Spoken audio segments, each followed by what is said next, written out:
हा बोला.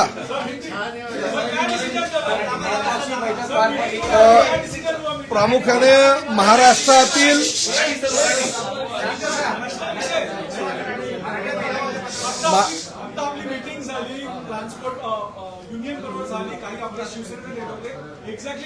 नाही, महाराष्ट्रातील रिक्षा टॅक्सी युनियनच्या नेत्यांबरोबर आज बैठक झाली. मी बैठकीचं आमंत्रण दिलं होतं आणि आमंत्रण देताना सांगितलं होतं की जे रिक्षा चालक आहे, टॅक्सी चालक आहे, त्यांना मराठी अनिवार्य आहे, ही राज्य शासनाची भूमिका आहे आणि त्या भूमिकेशी तुम्ही सहमत आहात का? तर त्यांनी प्रत्येकाने सांगितलं की ह्या भूमिकेशी आम्ही सहमत आहोत, परंतु काही त्यांच्या मागण्या होत्या. काही जे नेते मंडळी आहेत त्यांनी मराठी जुजबी म्हणजे कशा प्रकारचं मराठी तुम्हाला अपेक्षित आहे ते विचारलं. तर मी त्यांना सांगितलं की जो नियमामध्ये शब्दप्रयोग आहे की जुजबी आलं पाहिजे, म्हणजे प्रवासी मागे बसल्यानंतर त्याला कुठे जायचं आहे, काय सेवा हवी आहे, त्याला पैसे किती झाले, ह्या ज्या जुजबी गोष्टी असतात त्या रिक्षा चालकाला किंवा टॅक्सी चालकाला किंवा आता भविष्यामध्ये तर आम्ही ओला, उबेर, रॅपिडो प्रवासी ज्या गाड्या आहेत त्यांचा पण समावेश यामध्ये करणार आहोत. तर काही लोकांनी 6 महिन्याची मुदत मागितली, काही लोकांनी 1 वर्षाची मुदत मागितली, काही लोकांनी 3 महिन्याची मुदत मागितली. वेगवेगळ्या संघटना होत्या आणि वेगवेगळ्या संघटनांच्या माध्यमातून आता चर्चा झाली, सकारात्मक चर्चा झाली. मला अभिमान ह्या गोष्टीचा आहे की परिवहन मंत्री म्हणून प्रताप सरनाईकनी ही भूमिका घेतलेली आहे की महाराष्ट्रामध्ये जर तुम्हाला व्यवसाय करायचा असेल, तुम्हाला जर रिक्षा टॅक्सी चालवायची असेल तर तुम्हाला मराठी अनिवार्य आहे, मराठी येणं बंधनकारक आहे, जुजबी मराठी तुम्हाला यायलाच हवं. ह्या भूमिकेशी सगळ्यांनी सहमती दर्शवली. आता प्रश्न असा आहे की त्यांनी ह्याही गोष्टीशी पूर्तता करायचं सांगितलेलं आहे की आम्ही आमच्या रिक्षा संघटनांचे काही कार्यालय आहेत त्या ठिकाणी मराठी शिकवणी घेऊ. शशांक रावांनी सांगितलं जवळजवळ आमचे काही गोरेगावचं एक आमचं कार्यालय त्या ठिकाणी 70 ते 80 एका वेळेस रिक्षा चालक बसू शकतील, टॅक्सी चालक बसू शकतील, आम्ही त्यांच्यासाठी ट्युशन्स घेऊ. काही लोकांनी सांगितलं आम्ही आमच्या कार्यालयामध्ये घेऊ, काही लोकांनी सांगितलं आम्ही हॉल त्यासाठी भाड्यानं घेऊ. म्हणजे हाजी अराफत शेख किंवा बाकीचे जे काही हे नेते मंडळी आलेले प्रत्येकाने प्रत्येकाची भूमिका स्पष्ट केली आणि भूमिका स्पष्ट करताना त्यांचं असं म्हणणं होतं की आमच्या रोजीरोटीवर कुठेही पाय आला नाही पाहिजे, रोजीरोटी कुठेही बंद झाली नाही पाहिजे आणि त्या पद्धतीची जर तुमची भूमिका असेल तर ते आम्हाला मान्य आहे. आणि आम्हीही त्यांना सांगितलं की शेवटी हे राज्य शासन आहे, देशातलं प्रगत राज्य म्हणून परिचित आहे. मुख्यमंत्री आणि दोन्ही उपमुख्यमंत्री अतिशय चांगल्या प्रकारचं काम करत असताना रोजगार निर्मिती हे आमचं पहिलं उद्देश आहे आणि त्या माध्यमातून देशामध्ये रोजगार निर्मितीचं पहिलं राज्य करण्याचा आमचा मानस आहे. त्यामुळे ह्या कारणांमुळे तर आम्ही कुठल्याही परिस्थितीमध्ये कोणाचा रोजगार बुडणार नाही याची आम्ही दक्षता घेऊ. परंतु शेवटी तुम्ही जर असं म्हणाल की नाही आम्ही महाराष्ट्रात राहू, व्यवसाय करू, आम्ही रिक्षा चालू, आम्ही टॅक्सी चालू, परंतु आम्ही कुठल्याही परिस्थितीमध्ये हिंदीमध्येच बोलणार, मराठी बोलणार नाही, हे चालणार नाही. आणि जे माझी भूमिका आहे त्या भूमिकेशी ते स्पष्टपणे सहमत होते. त्यांनी मुदत मागितलेली आहे आणि मुदत मागत असताना सुद्धा त्यांनी जबाबदारी सुद्धा घेतलेली आहे की आम्ही साहित्य परिषद म्हणजे कोकण मराठी साहित्य परिषद यांनी सांगितलेलं आहे की आम्ही आमच्या 72 शाखांमध्ये मराठी शिकू. आमच्या मेहंदळताईंनी सांगितलेलं आहे की आमच्या मुंबई मराठी साहित्य संघातर्फे आम्ही मराठी शिकू. त्यांचं सुद्धा ज्ञान जे आहे, त्यांची सुद्धा मदत जी आहे ती घेण्याची भूमिका ह्या सर्वांनी ठरवलेली आहे. मी त्यांचं मनापासून आभार व्यक्त केलाय आणि त्यामुळे आमच्या भूमिकेशी, राज्य शासनाच्या भूमिकेशी सर्व रिक्षा टॅक्सी युनियनचे नेते तयार आहेत की आमच्या भूमिका जी योग्य आहे. त्यांनी मुदत मागितलेली आहे, परंतु शेवटी मुदत मागितलेली आहे. उद्या आमचं आता आरटीओच्या अधिकाऱ्यांची मी बैठक केली, कारण मला कळलं पाहिजे ना, शेवटी त्यांनी मुदत वाढवली. आपल्याला हे राजकीय काही घोषणा आहे आणि त्यामुळे आपण आता त्यांना म्हणजे त्यांचं समाधान करण्यासाठी त्यांना मुदत वाढ वगैरे द्यायची अशी भूमिका बिलकुल नाही. मी आता त्यांना शब्द काही दिलेला नाहीये. उद्या आरटीओच्या सगळ्या 59 आरटीओची मी बैठक बोलवलेली आहे सकाळी 10:30 वाजता आणि त्या बैठकीमध्ये ह्या बाबतीतला आम्ही निर्णय घेऊ. त्यांनी मुदतवाढ जर मागितली असेल, मी आधीच घोषणा केली होती की तुम्हाला जर शिकवणी पाहिजे असेल शिकवणी द्यायला तयार आहे. तुम्हाला जर काही स्वयंसेवी संस्थांची मदत पाहिजे असेल तर ती मदत द्यायला तयार आहोत.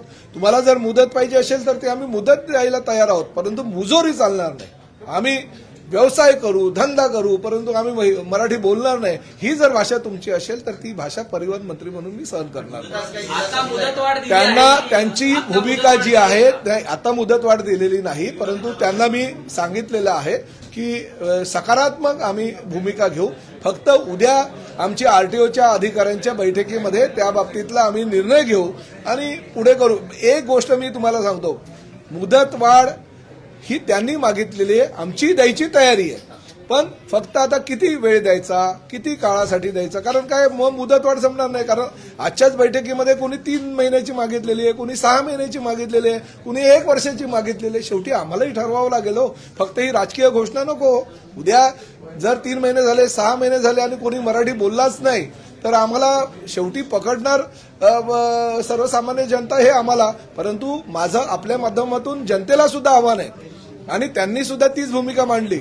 जर ड्रायव्हर आणि म्हणजे टॅक्सी ड्रायव्हर किंवा रिक्षा ड्रायव्हर हा हिंदी आहे, हिंदी भाषिकच आहे असं समजून प्रवाशांनी सुद्धा त्यांच्याबरोबर हिंदीमध्ये संवाद साधणं योग्य नाही.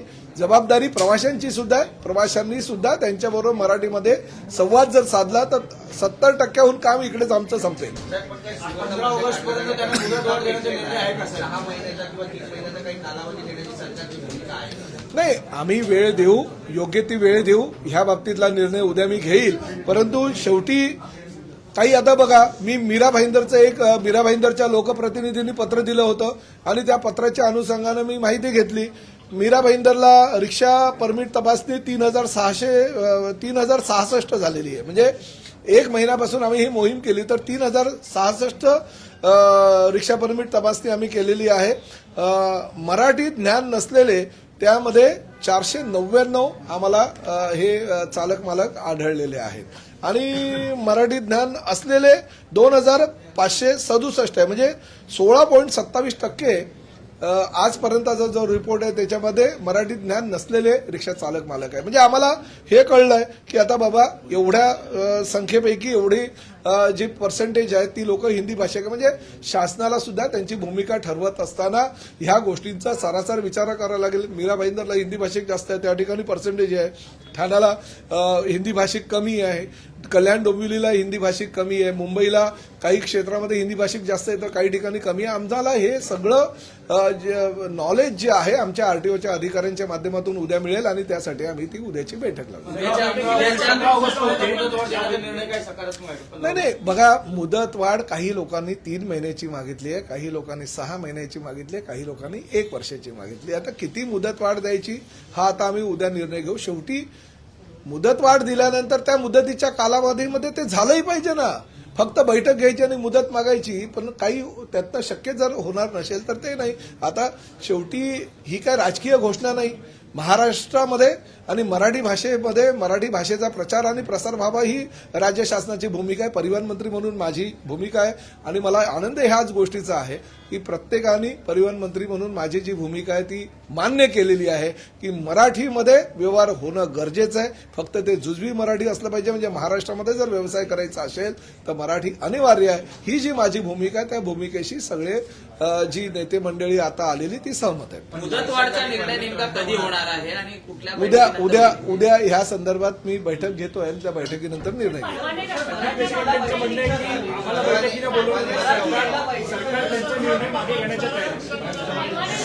काय संदीप देशपांडेंचं म्हणणं आहे की आम्हाला बैठकीला बोलवलं नाही आमच्या संघटनेला. नाही, ज्या लोकांनी पहिलं असं सांगतोय संदीप देशपांडे आणि बाकीच्या काही लोकांनी ती म्हणजे आमच्या भूमिकेला पाठिंबा दिला होता. आज आम्ही बैठकीला बोलवलं, फक्त विरोध ज्यांनी केला म्हणजे शशांक राव, संजय निरुपम, हाजी अराफत शेख ह्या लोकांनी विरोध केला होता. त्या विरोध करणाऱ्या संघटनांनी बोलवलं. उलट मला असं वाटतं की ही म्हणजे त्यांच्या पक्षाच्या नेत्यांनी तर स्वागत केलेलं आहे, त्यामुळे त्यांना बोलायची गरज नाही, ते आमच्यासोबतच आहे.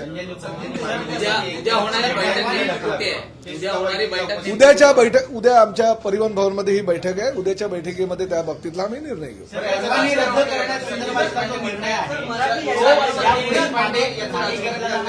रद्द करण्याचा निर्णय शिथिल केला निर्णय जे आहे कुठलेही मागे आजच्या बैठकीमध्ये त्यांनी मुदत मागितलेली आहे. त्या मुदतीसाठी किती महिन्याची मुदत द्यायची हे आम्ही उद्या निर्णय घेऊ. परंतु राज्य शासनाची पहिलीपासूनची जी भूमिका आहे ती भूमिका आजही त्या भूमिकेवर मी ठाम आहे.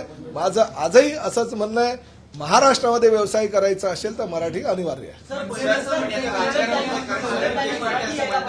की संजय निरुपमांना 2 कानाखाली वाजवली असती, आनंद दिघे असते तर एकनाथ शिंदेने एक तरी वाजवला. मला माझं असं म्हणणं आहे की या विषयावर मला जायचं नाही.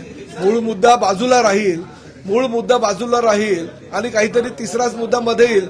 मराठीची गळचेपी ह्या सगळ्या मुद्द्यांमुळे आजपर्यंत झालेलं नाही. आजही प्रताप सरनाईक ठाम आहे. म्हणून आज या ठिकाणी मी जे विरोध केला त्या लोकांना बोलवलं आणि त्यांनी सुद्धा माझ्या भूमिकेवर सहमती दर्शवली. मला असं वाटतं की बाकीच्या राजकारणाशी मला काही घेणं देणं नाही. मी खऱ्या अर्थानं मराठी आणि मराठीचा प्रचार आणि प्रसार करणारा परिवहन मंत्री आहे आणि माझ्या भूमिकेशी सर्व नेते मंडळी सहमत आहे. ह्या गोष्टीचा मला आनंद आहे. मराठी यायला पाहिजे असं संघटनांनी मान्य केलं, मात्र एवढ्या वर्ष व्यवसाय करून मराठी येत म्हणून खंत व्यक्त केली काय बैठक? नाही ठीक आहे, आता त्यांना खंत वाटते. काही लोक ज्या हिंदी भाषिक लोक आज जे आले होते ते सुद्धा मराठीमध्ये चांगल्या प्रकारे बोलत होते. मी प्रत्येकाला सांगितलं, शशांकराव कर्नाटकाचे आहेत मूळचे, परंतु ते कर्नाटकामध्ये गेल्यानंतर आजही त्यांनी मला सांगितलं की मी माझ्या आईशी कानडी भाषेत बोलतो. त्यामुळे त्यांच्या मातृभाषेबद्दल त्यांना प्रेम आहे, ते चांगल्या प्रकारे बोलतात. तर मी बोललो मी मराठी आहे आणि मी जर मातृभाषेवर, जसं तुम्ही मातृवर आणि मातृभाषेवर प्रेम करता तसं जर मी केलं तर वावगं काय, चुकीचं काही नाहीये. संजय निरुपम होते, मी त्यांना सांगितलं की आधी तुम्ही हिंदी सामन्याचे संपादक होतात, तुम्हाला असं वाटलं की बाळासाहेब कदाचित मराठी सामन्याचे सुद्धा तुम्हाला संपादक करतील म्हणून तुम्ही किती अस्खलित मराठीमध्ये बोलायला शिकलात. हाजी अराफत शेख आहे, त्यांनाही मी सांगितलं की तुम्ही सुद्धा रिक्षा युनियनचे नेते आहे, तुम्ही सुद्धा किती मराठीत अस्खलित बोलतात. त्यामुळे हे हिंदी भाषिक नेते आहेत, ते मराठीमध्ये जर चांगल्या प्रकारे बोलू शकतात तर रिक्षा ड्रायव्हर आणि टॅक्सी ड्रायव्हरनी मराठीमध्ये का बोलू नये? मराठी बेरोजगार तरुणांसाठी काही विशेष कोटा ठेवणार आहे का? कारण जर का हिंदी भाषिकांना परमिट मिळायला लागली, त्यांना मराठी यायला लागलं तर मग स्थानिक मराठी तरुणांवरती अन्याय व्हायला नको या अनुषंगाने नाही, अशा प्रकारे काही कोणावर अन्याय होणार नाही आणि प्रत्येकाला रोजगार मिळेल याची जबाबदारी राज्य शासनाची आहे. आणि राज्य शासन कुठल्याही परिस्थितीमध्ये हा मराठी भाषिक, तो हिंदी भाषिक, ह्याचा रोजगार याला मिळाला पाहिजे, त्याला मिळाला नाही पाहिजे, हे मत राज्य शासनाचं नसतं. ज्याला रोजगाराची गरज आहे त्याला राज्य शासन पुढाकार घेऊन रोजगार मिळवून देण्याचा प्रयत्न करतं.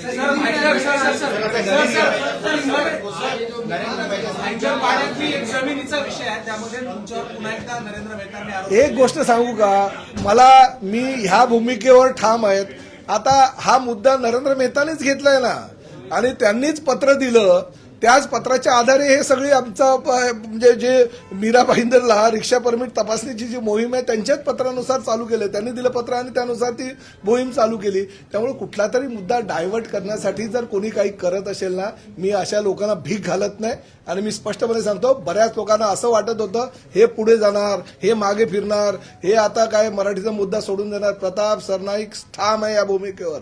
कुठल्याही परिस्थितीमध्ये महाराष्ट्रामध्ये जर व्यवसाय करायचा असेल, तुम्हाला जर काम करायचं असेल तर मराठी अनिवार्य है, मराठी यायलाच पाहिजे. संजय साहब आज की जो मीटिंग हुई हिंदी में बताइए कि मीटिंग में क्या फैसला हुआ? मैं सबसे पहले सभी रिक्शा टैक्सी यूनियन के हमारे जो नेते,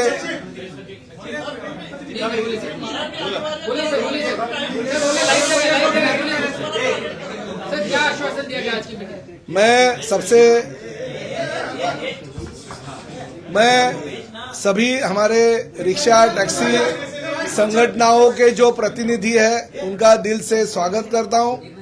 हमने जो राज्य शासन के माध्यम से निर्णय लिया कि रिक्शा चलाने वाले, टैक्सी चलाने वाले जो भी लोग हैं, जो भी ड्राइवर है, उनको मराठी आना चाहिए. और उस माध्यम से हम कोशिश कर रहे थे. कुछ हमने ड्राइव लिया और ड्राइव में मालूम भी पड़ा कि कितने लोगों को मराठी आता है, कितने लोगों को नहीं आता है. और आज भी जो नेता इस बैठक में थे वो विरोध कर रहे थे और विरोध करते करते कुछ नेताओं ने कहा था हम स्ट्राइक करेंगे, कुछ नेताओं ने कहा था कि हम इसका विरोध करेंगे, रास्ते पे उतरेंगे. मगर आज के बैठक में ये निर्णय लिया गया है और उन्होंने भी ये कहा कि हमें कुछ भी स्ट्राइक नहीं करेंगे, हम कुछ भी आगे नहीं जाएंगे. हमारा यही कहना है कि थोड़ा सा मोहलत हमको चाहिए. अगर महाराष्ट्र में हम काम करते हैं और जुजबी जो मराठी है, जो प्रवासी और रिक्शा चालक और टैक्सी चालक के बीच में होती है, वो मराठी सीखना चाहिए, ये मत से हम सहमत है। और इसलिए हमें वक्त चाहिए। अगर आप वक्त दोगे तो हमें भी ऐसा लगता है कि हमारे लोगों को मराठी आना चाहिए और उसके लिए वो खुद ट्यूशन लेने के लिए तैयार है। जैसे हमारे संजय निरुपम जी ने कहा कि हम बैठक लेंगे, हम हमारे कार्यालय में सभी रिक्शा चालकों को, टैक्सी चालकों को मराठी सिखाएंगे। हाजी अरब शेख ने कहा है कि हम वहाँ पे अच्छी तरह से हम हॉल लेंगे, हॉल में मराठी सिखाएंगे। हमारे विक्रम प्रताप सिंह ने कहा कि हम भी सभी रिक्शा चालकों को मराठी सिखाने की कोशिश करेंगे। हमारे शशांक राव ने कहा कि हमारी यूनियन की जो कार्यालय वो कार्यालय में हम हमारे टैक्सी और रिक्शा चालकों को बिठा के उनसे मराठी पढ़वा लेंगे, रिक्शा सिखाएंगे उनको मराठी। और खासकर हमारा जो कोकण मराठी साहित्य परिषद है, उन्होंने उनकी 72 शाखाओं में मराठी जो है वो सिखाने की जो उनकी कामना है वो हम पूरी करेंगे। मुंबई मराठी साहित्य परिषद है, उन्होंने कहा था कि हम भी मराठी सिखाएंगे। तो ऐसे हमारे मराठी साहित्यिक लोग भी सामने आ रहे हैं, वो भी मराठी सिखाने के लिए तैयार है। तो ऐसी परिस्थिति में मेरा ये कहना है कि आज की जो बैठक हो गई बहुत ही अच्छी हो गई। सिर्फ हमें यह निर्णय लेना है, क्योंकि मराठी सीखने के लिए अगर लोग तैयार है तो राज्य शासन की यही भूमिका है कि किसी भी हालत में हम उनको मराठी सिखाने के लिए प्रवृत्त करेंगे। वो मराठी सीखने को तैयार है। अगर उन्होंने टाइमिंग मांगा है, किसी ने 3 महीने का मांगा है, किसी ने 6 महीने का मांगा है, किसी ने 1 साल का मांगा है, हम टाइमिंग देने के लिए पहले भी तैयार थे और आज भी तैयार है। मगर कोई अगर ये कहेगा कि नहीं हम सीखेंगे नहीं, मगर हम धंधा भी करेंगे, व्यवसाय भी करेंगे महाराष्ट्र में, मगर मराठी हम तैयार ही नहीं होंगे सीखने के लिए, तो ये नहीं चलेगा। महाराष्ट्र में अगर आपको व्यवसाय करना होगा, महाराष्ट्र में अगर आपको काम करना है, महाराष्ट्र में अगर प्रवासी गाड़ियां जो आपको चलानी है, तो हमको मराठी आना चाहिए। या हमारी भूमिका है, ये भूमिका से ये सहमत थे, इसलिए मैं उनका आभार व्यक्त करता हूँ। उन्हीं के बारे में क्या कल अभी दिया जाएगा, उनमें कितना कितना अभी ऐसा है कि मीरा भाईंदर का रिपोर्ट आया, क्योंकि पहली तो मांग मीरा भाईंदर से हुई थी। मीरा भाईंदर के स्थानीय लोक प्रतिनिधि ने कंप्लीट की थी। इसकी वजह से हमें ये जो निर्णय है वो निर्णय लेना पड़ा। कल आरटीओ के सभी हमारे 59 जो आरटीओ है, सभी जगह से हमने रिपोर्ट मंगाए। सबकी रिपोर्ट आने के बाद हम निर्णय लेंगे। मगर शासन सकारात्मक है। शासन ने ऐसा कहीं नहीं कहा कि नहीं जबरदस्ती आपको आज के आज ही निर्णय लेना पड़ेगा। आज नहीं तो अभी इतने साल रुके भाई, थोड़ा दिन रुकने के लिए हमें कोई ऐसे नहीं है कि जबरदस्ती हम कर रहे हैं, मगर उसका टाइमिंग निश्चित होना चाहिए। जो लोगों ने मांग की है वो लोगों ने जिम्मेदारी भी लेनी चाहिए कि नहीं, हम अगर 3 महीने का टाइमिंग मांगते हैं, हम अगर 6 महीने का टाइमिंग मांगते हैं, तो हमारी जिम्मेदारी हमारी लोगों को वो 3 महीने में या 6 महीने में हम सिखाएंगे। Thank you sir. सर, क्या जो ड्राइव है उसमें रोहिंग्या और बांग्लादेशी लोग भी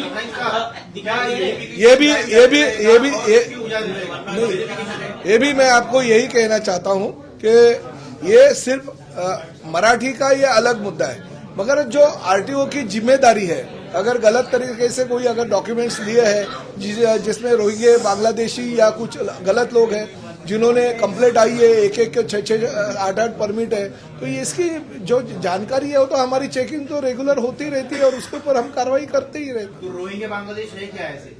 मिलेंगे, अभी तक तो नहीं मिले, मगर मिलेंगे तो जरूर उनको उनके गांव भेज देंगे। पुलिस उनके ऊपर एफआईआर करेगी। Thank you.